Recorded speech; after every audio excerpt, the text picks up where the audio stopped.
Bamanan André Traoré ni sɔgɔma. Traoré. Kɔri baasi t'i la. N bɛ Ala tanu.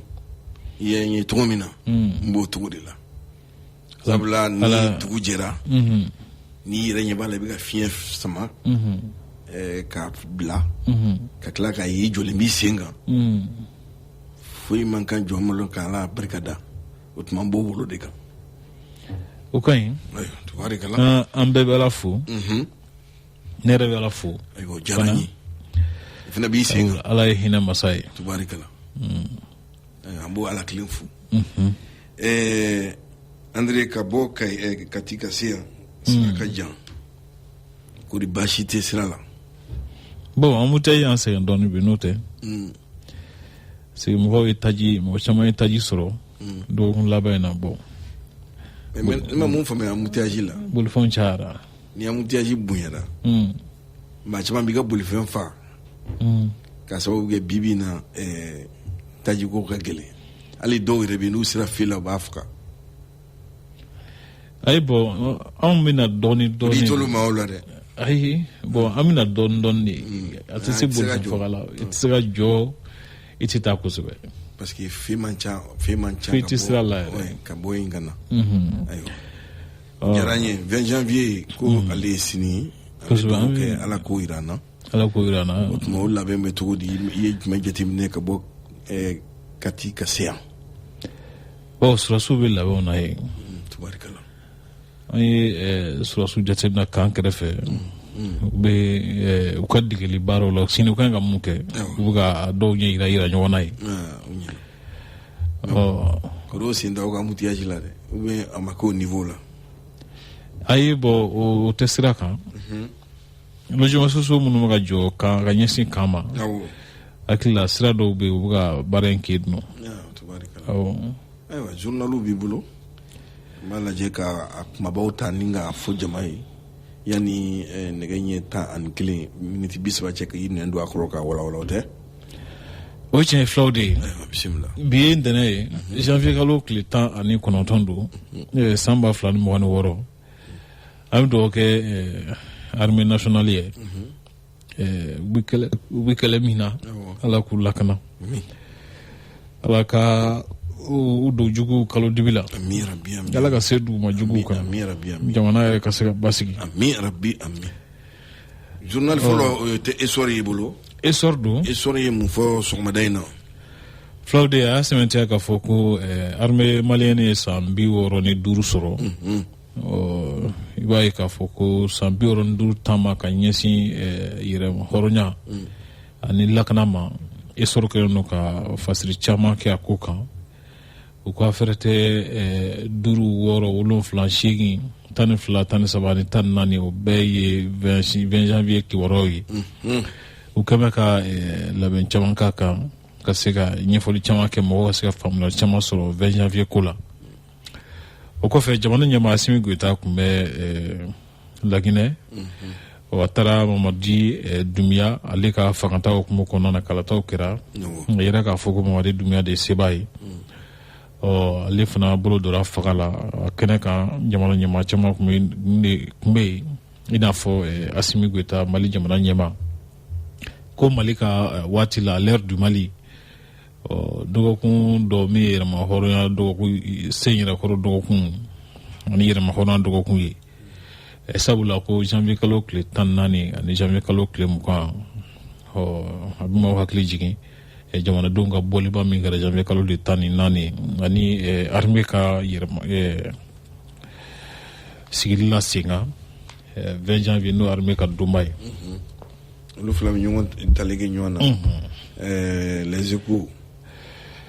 Fulaw de Les Échos kumana a y'a sɛmɛntiya k'a fɔ ko Asimi Goyita ye tali min kɛ Laginɛ Mali jamana ɲɛmaa ko maa bɛ se ka kalan min sɔrɔ ko la Les Échos mɔgɔw kan bɛ ka hakilijagabɔ dɔ k'a ko kan 20 janvier u kɛn bɛ ka laseli dɔ fana kɛ o taabolo kan fulaw den ka jira fana k'a fɔ ko PMI Mali ye courant di fɛrɛ dɔw min bɛ sinsin tile kan n'o ye kit solaire ye ka o di ASEP ma n'o ye fasiribaw ka tɔn ka ɲɛmɔgɔ so fédération malienne de football la ko gɛlɛya bɛ sabula ɲɛmɔgɔ so mɔgɔw bɛɛ ye walan sɛmɛ fulaw den o ko yalima ko furanjɛla fanga dɔw bɛna sigi wasa ka se ka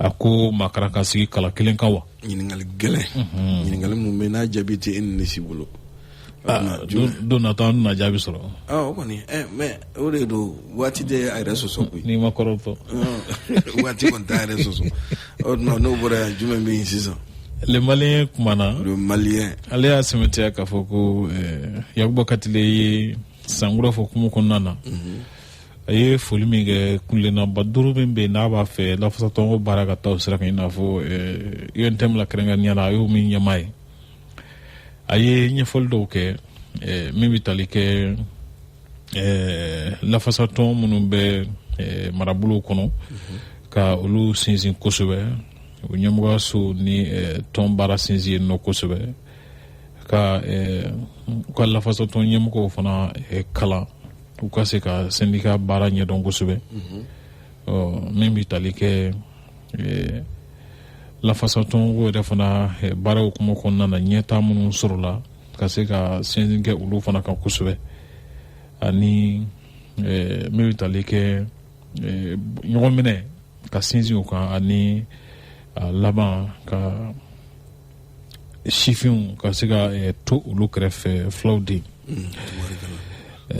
Musa Mara ale ka kiri ko dɔw kan ka kɛ cour d'appel la bi ko ani min ka kan sabula kiri fɔlɔ min tigɛra o y'a jira k'a fɔ ma jɛn n'o ye ko ani min ka kan cour d'appel bɛna ɲɛfɔli dɔw kɛ ko kan bi min tali kɛ fasodenw tɔgɔla tɔn k'olu ye u ka sankura foli kɛ ka ɲɛsin jamana ɲɛmaa ma fulaw de a yɛrɛ b'o fo o mana bɔ yen jumɛn bɛ yen indépendant kumana a y'a jira k'a fɔ ko Mali ka kan ka wari min sara a ka jurumanitigiw ye kɔfɛ n'o ye investisseurs ye i b'a dɔn waati ni waati an bɛ ka taa wari juru ta UEMOA ka wari sugu la o min bɛ kɛ a juru bɛ sara de mais a ka juru tɛ bɛɛ sigi ɲɔgɔn na an ka juru min sara k'o ye CFA miliyari 2,000 ani miliyari 500 ni miliyari 96 ye ko ni AES jamana saba ka juru sarata jate mina o ye miliyari 7,000 miliyari 400 ani miliyari 4 bɔɲɔgɔnko ye ko fédération malienne de football la Bawiye Touré k'ale ye walan sɛbɛn ani a jɛɲɔgɔn tɔw minnu kuma walan sɛbɛn fɔlɔ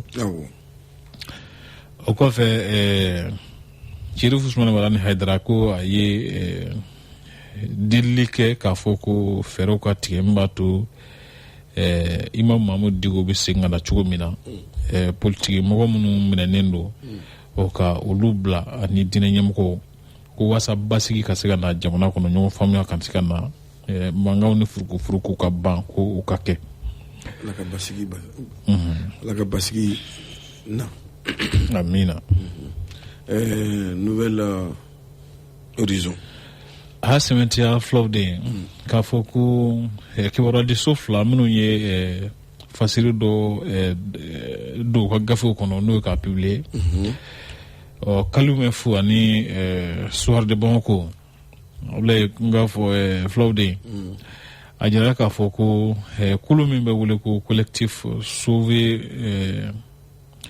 ma commune de Tukutu olu ka communiqué dɔ de don badaki dɔ de y'o bila u ka gafew kɔnɔ ani ka tila ka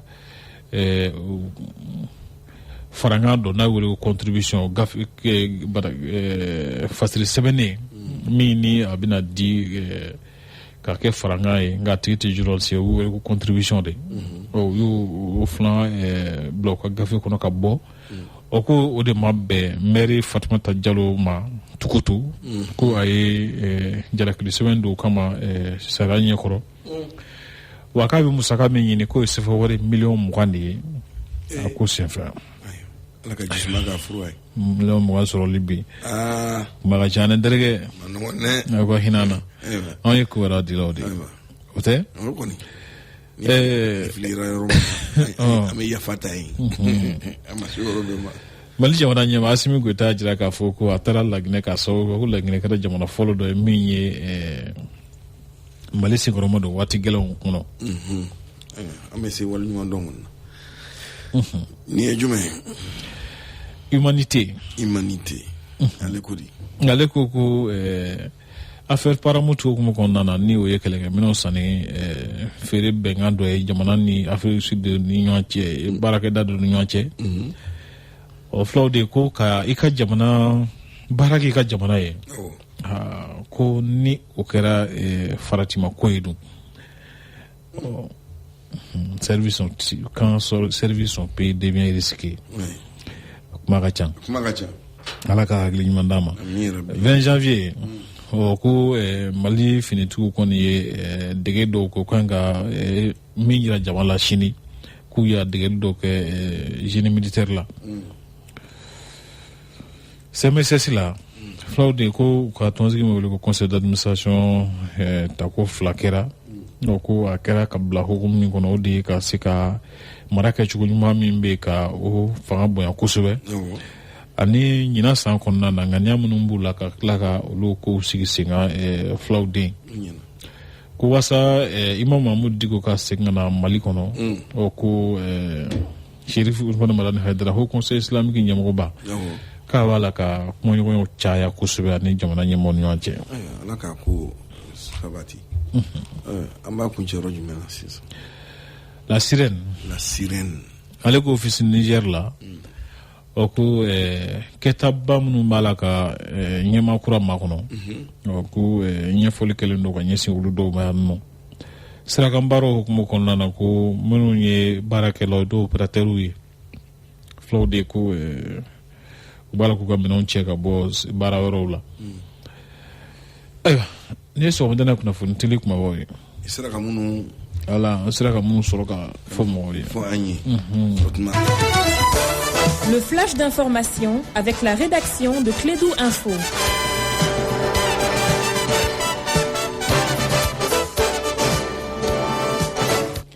Mesdames, Messieurs, bonjour et bienvenue dans ce flash d'information. Al-Moubachar Haïdara est réélu à la tête de la Fédération nationale des industries alimentaires pour un mandat de 5 ans. C'était lors du 4e congrès ordinaire tenu ce week-end à la Maison des Jeunes. Al-Moubachar Haïdara, secrétaire général de la Fédération nationale des industries alimentaires, place ce nouveau mandat sous le signe de la continuité. Rencontre annuelle de l'association Sentinelle pour Christ ASC, un cadre de prière, de louange et d'adoration des chrétiens qui s'est tenu du 14 au 17 janvier à Bamako sous la thématique « Soyez en paix avec tous les hommes ». Actualité internationale, le président ougandais Yoweri Museveni a déclaré dimanche que sa large victoire à l'élection présidentielle confirmait la domination de son parti au pouvoir depuis près de 40 ans. S'exprimant au lendemain du scrutin, il a estimé que le résultat offrait un bon aperçu de la force du parti au pouvoir. L'opposition a eu de la chance, a affirmé Museveni, évoquant le faible taux de participation enregistré lors du vote de jeudi. Selon les chiffres officiels, seuls 52% des électeurs se sont rendus aux urnes, le taux le plus bas depuis le retour du multipartisme en Ouganda en 2006. Le président somalien Hassan Sheikh Mohamed s'est rendu vendredi à Las Anod, capitale administrative de la région de Soul, ville revendiquée par la région sécessionniste du Somaliland. Il s'agit de la première visite d'un président somalien en exercice dans cette ville depuis plus de 40 ans. Ces déplacements interviennent dans un contexte de tensions diplomatiques accrues dans la Corne de l'Afrique après la reconnaissance officielle du Somaliland par Israël, une décision vivement contestée par Mogadiscio. Sport pour terminer, la capitale sénégalaise a vibré de joie hier dimanche après le sacre du Sénégal à la Coupe d'Afrique des Nations, le 10e en 4 ans pour les Lions de la Teranga. En finale à Rabat, le Sénégal s'est imposé 1-0 face au Maroc au terme des matchs tendus et marqués par plusieurs décisions arbitrales controversées. À un moment de la rencontre, les joueurs sénégalais ont quitté la pelouse pour protester contre l'attribution d'un pénalty. Un but sénégalais a également été annulé, provoquant colère et incompréhension parmi les supporters réunis dans les espaces de retransmission à Dakar. C'est tout pour ce flash d'information présenté par Assitou Founi Samake. La mise en onde est assurée par Ousmane Huli Diallo. Merci à vous de l'avoir suivi. Dans un premier temps, avec une forme de sensibilisation. Mais je crois que sensibilisation est maintenant une erreur. Parce qu'il y a fait Tchoumi. Si on a qu'on mène dépassé, n'est pas que Tchoumi. Voilà. Sensibilisation. Ni au Borin. Maintenant, qu'à essayer. Voilà. Maintenant, place où tu veux proposer, oui. Qu'on en a, est-ce que si nous nous faisons placer, nous faisons B? Parce que, si on a, nous avons menacé, nous avons Kangujo, Ali Kanyaku, bien garé, Kadou, si on a Kouka Saninga Kabo, Noyala. Malheureusement, aïe, il y a mis fort.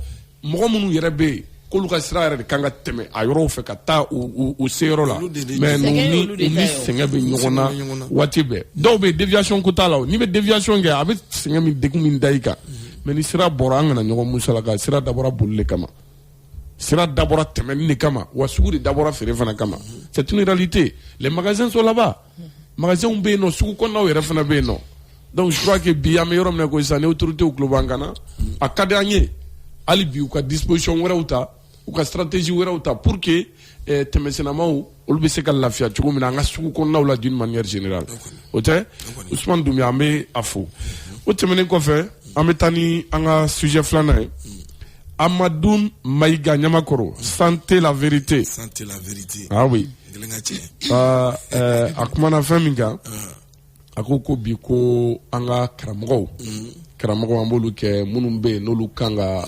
lamɛn n'olu kan ka ala kosumaw ɲɛfɔ an ɲɛna ka se ka maaw hakiliw jigin laharako la ko mɛ ko bi n'i y'a lajɛ ko i b'a ye k'a fɔ ko réseaux sociaux sanfɛlaw la n'o ye bɔlɔlɔw sanfɛ ko o tuma ko a kɛn bɛ guerre yɛrɛ olu fana ni ɲɔgɔn cɛ donc dɔ bɛ kuma dɔ fɔ bi o b'a sɔrɔ fan dɔ in fɛ dɔ fana bɛ ka nin fɛn tan yala nin ye waleya ye waleya min ni a bɛn b'an ka jamana kɔnɔ wa walima n'a bɛnnen don hali diinɛ la je crois que gɛlɛyaba bɛ nin yɔrɔ in fana la Seydou Fune. Segu kɔni je pense que kɔnɔdimi tɛ ɲɛdimi de don et puis waleya min don a bɛ wagati bɔ yɛrɛ de wagati dɔ kɛra a bunna kosɛbɛ tension balila ka mada an ɲɛ b'a la tun bɛ ka tila ka segin a kan mais ne bɛ se ka min fɔ nin yɔrɔ la min ye karamɔgɔ ninnu ye moi je les vois en leader. N t'a dɔn n bɛna fɔ jama ɲɛmɔgɔw de don parce que ale ka kuma kɔnɔna na a ko mɔgɔ minnu bɛ u dɛmɛ ka tila ka t'u bila ɲɔgɔn na je pense que un leader o de kan ka mɔgɔ minnu b'a kɔ ka sira yira olu la donc n'i kɛra leader ɲuman ye mɔgɔ minnu b'e kɔ i bɛ sira jɛlen yira u la cogo min olu fana kana taa e bila fili kɔnɔ cogo dɔ la karamɔgɔ i ka kuma sera olu de kan ka anw bilasira mais n'a fɔra olu yɛrɛ bɛ ɲɔgɔn sama modèle dɔw la fo ka taga kuma bɔ a kɔnɔna na kuma minnu yɛrɛ dagalen tɛ kuma minnu man kan je pense que ko cɛjuguba de don et puis a bɛ jamana yɛrɛ fana ka image de tiɲɛ an k'a jate minɛ an bolo di ɲɔgɔn ma an ka se ka baara kɛ ɲɔgɔn fɛ parce que n'i y'a ta k'a lajɛ c'est pas que diinɛ fila bɛ ɲɔgɔn na diinɛba kelen de don o de bɛ ne dabali ban diinɛba kelen de don an ka bɛ ka ala kelen de bato mun de la an tɛ se ka bɛn point d'interrogation le problème moi mon problème c'est quoi i ni mɔgɔ jagoyalen tɛ aw ka hakilina ka kɛ kelen ye mais aw ye ɲɔgɔn bonya kan bɛɛ k'i ta kɛ if ka fana ka sɔrɔ i ma don dɔ in gasi la a banna o de bɛ na ni bɛn ye jagoya tɛ k'an bɛɛ ka sɔn fɛn kelen ma o mais nin bɛ ka min kɛ ni e ko o bɛ e ɲɛ sira la jagoya fo e k'i ta fɔ o ma jagoya o fana bɛ na réplique kɛ parce que a tɛ bɛn mɔgɔ si ma e hakilina ye min ye mɔgɔ wɛrɛ ka taga o lagosi cogo suguya dɔ la i bolo ni e dalen don i ta la i b'i hakilina défend a ka ca ala fɛ ni faamuyali kɛra o la o mɔgɔ bɛ tugu e kɔ donc i bɛ mɔgɔ wɛrɛ fana to a ka hakilina défend et je pense que les gens même vont juger u b'a dɔn an kan ka taa sira min fɛ mais n'a fɔra ko olu de kan ka mɔgɔw bilasira ko olu yɛrɛ bɛ ɲɔgɔn na fo ka kɛ olu bɛ ka jamaw fana bila ɲɔgɔn na je pense que a ko kan ka lajɛ ji ɲɛma jɔlen na ayiwa Segu oui Lamo e bɛ ala fɛ ne b'a kira fɛ o kɛlɛ bɛ min e dabɔra de k'e ka ne bilasira ka sira jɛlen yira ne la e da ɲuman na ka lahara sira yira n na mais minnu bɛ ka nin kɛwale kɛ est ce que ko hakili bɛ lahara la parce que saya yɛrɛ ye wajulu bɔ mais n'i ma se k'o si kɛ k'a dɔn k'a fɔ an bɛɛ ye maliyɛn de ye an bɛɛ ɲɛ bɛ ala kelen de la an bɛɛ bɛ ka ala kelen de bato an bɛ ka mani an kuntigi kisi nɛma bɛ ni Muhamadi ni ɲɛ tɛ kɛlɛmayɔrɔ la ni kɛlɛmayɔrɔ yira la i kan ka sabali k'a dɔn ka fɔ ko jama de b'i kɔ ni e de lamɛnlen don ko dɔw bɛ n'i ma dabila i bɛ sitanɛ de provoquer ka taa fɛ o tuma nafa dun t'o la minnu fana kan ka kɛ ni e kan k'olu bilasira ni k'olu lakalan k'olu bila Ala ka sira kan olu de bɛ tila ka kɛ e dɛmɛbaga ye k'e bila kɛlɛ la o bɛ faamuya cogo di a b'olu yɛrɛ bila fili la justement e de kan ka mɔgɔw kalan k'u bilasira ka Ala ko ɲɛdɔn minnu bɛ e kɔ n'olu kan ka e lamɛn olu de bɛ tila ka kɛ e sitanɛ donbaga ye e la tuguni an bɛ taa min o tuma il est temps mɔgɔw ka sabali k'a dɔn k'a fɔ ko nin si tɛ diinɛko ye intérêt ko b'a la mais a mana kɛ cogo o cogo bɛɛ ka image de bɛ compter parce que an bɛɛ bɛ bɔ dubaw de kɔnɔ o tuma n'i mana mun kɛ olu bɛ tugu i kɔ sini. Voilà, donc i y'a fɔ cogo min je crois que aw ye min fɔ ne yɛrɛ b'o opinion kelen partager maintenant ni situation bɛ nin yɔrɔ la moi j'interpelle le Haut Conseil islamique parce que an bɛ ka caman fɔ honnêtement caman ye an yɛrɛ ka mɔgɔ ye n'o ye silamɛya wajulukɛlaw caman ye kuma ye hali n'an m'o préciser a la déjà an bɛɛ b'a dɔn phénomène min bɛ sen na hali n'o y'a sɔrɔ o kuma fɛn min ye an balima chrétiens n'olu fana b'a la o fana ka association ka jɛkuluw fana ɲɛmaaw bɛ yen nɔ donc parce que jamana ko don ko dɔ bɛ se ka kɛ an fana tɛ min kalama mais ni o don ne hakili la au conseil ani o fɛn minnu bɛ yen nɔ wajulukɛlaw b'u yɛrɛ ye o kɔnɔ maintenant ne n'a ɲɔgɔn bɛ yen et que a dɔnna k'a fɔ ko Asetu ni Usumani tɛ ka bɛn ou bien ko bɛɛ b'a dɔn k'a fɔ min bɛ ninnu ni ɲɔgɔn cɛ mais an bɛ ka silamɛya min fɔ o kuma o yafa de tɛ wa Ala ɲini de tɛ wa mais ni o don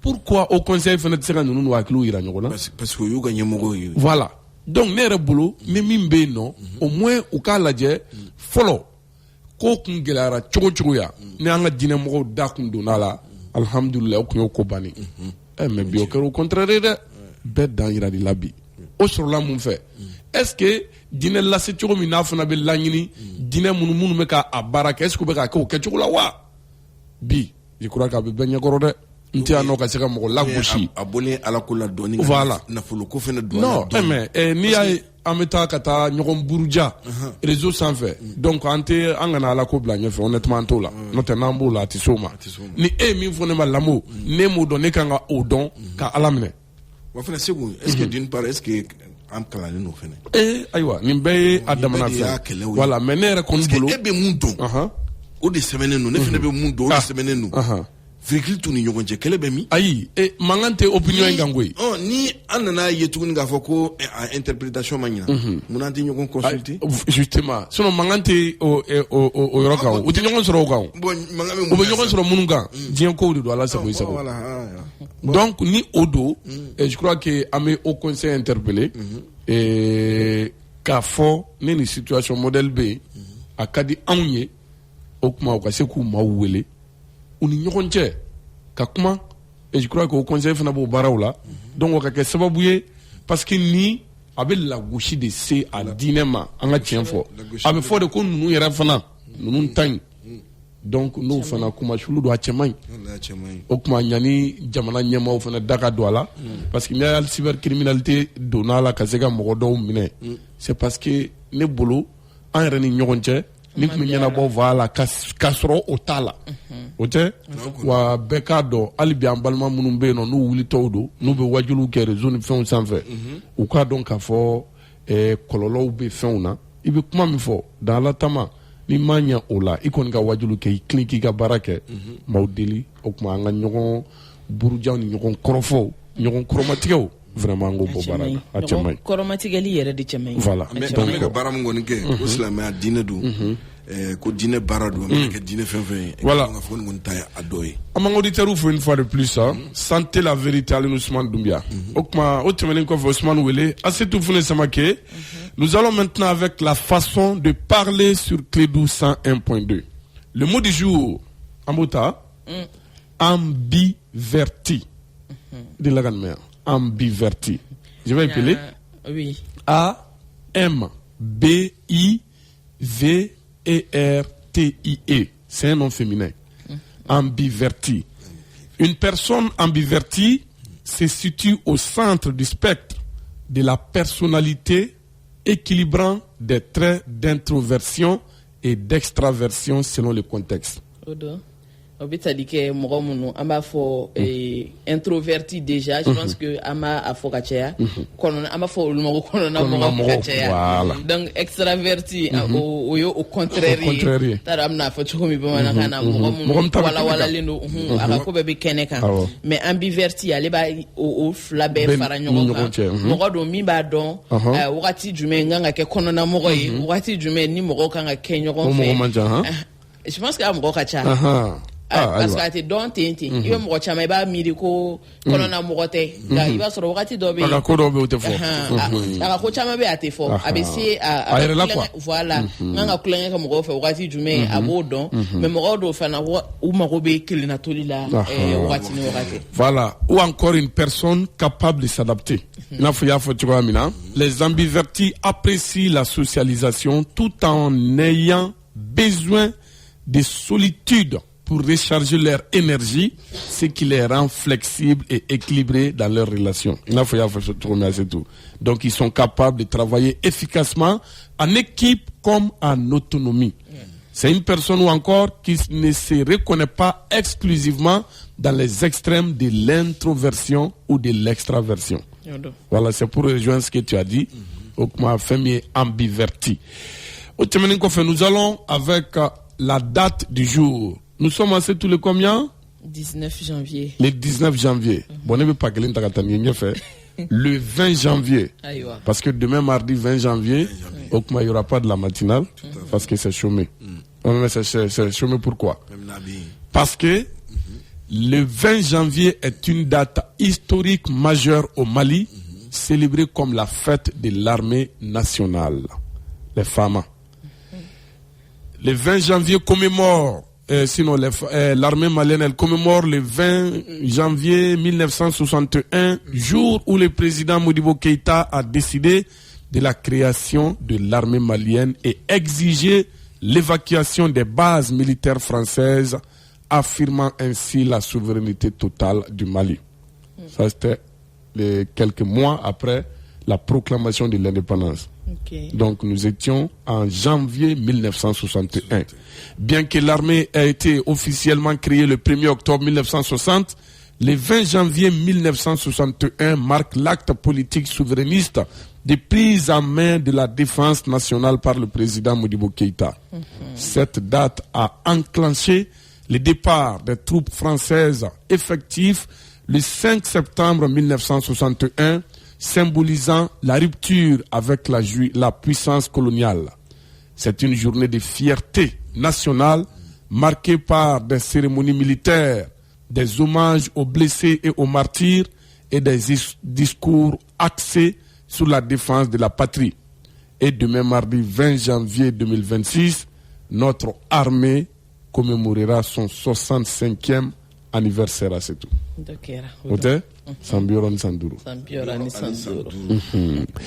Maintenant, pour terminer, Ousmane Abdoulaye, la pensée du jour. On ne peut pas tout vivre. L'important est de vivre l'essentiel.